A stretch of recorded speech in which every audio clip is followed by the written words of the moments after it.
ఆ రోజున మన ఉన్నటువంటి ప్రీతమ శాసనసభ్యులు దొగమాటి వెంకటకృష్ణారెడ్డి గారు నేను ఎలక్షన్ అయిన తర్వాత గండి యానాసిటీ గారి కాంస్య విగ్రహాన్ని నడిబొడిలో పెడతానని చెప్పడం జరిగింది.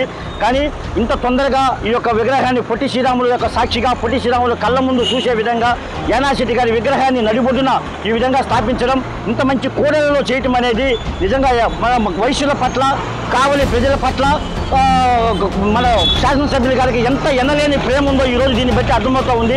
కానీ మేము చెప్పాం కదా, ఏదో చేస్తే చేస్తాం లేకపోతే లేదనే విధంగా ఉండకుండా అప్పటి నుంచి కూడా ఎలక్షన్ అయిన తర్వాత ఒక నెల నుంచి కూడా ఈ యొక్క విగ్రహాన్ని శంకుస్థాపన చేసిన తర్వాత ఎమ్మటే కార్యరూపం దాల్చే విధంగా చేయటం అనేది ఎటువంటి సొంత ముఖ్యంగా ఆయన ఆ రోజే చెప్పారు, నా సొంత నిధులతోటి ఈ కార్యక్రమాన్ని మొత్తం నేను చేస్తానని చెప్పడం జరిగింది.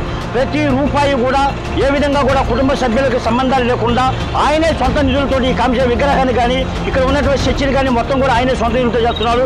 ఇంత ఎన్నలేని ప్రేమ వైశ్యుల పట్ల, యానాసిటీ గారి పట్ల ఆయన చూపిస్తున్నందుకు నిజంగా కావలి ప్రజలు ఏమిచ్చి ఆయన రుణం తీసుకుంటారు. వైశ్యులు మేము బతికున్నంత కాలం కూడా మేము వైశ్యులు ఆయనకు అండగా ఉండి ఆయన సేవలో మేమందరం కూడా ఉంటాం. మా శాసనసభ్యులు కృష్ణారెడ్డి గారికి ధన్యవాదాలు తెలియజేస్తా ఉన్నాము.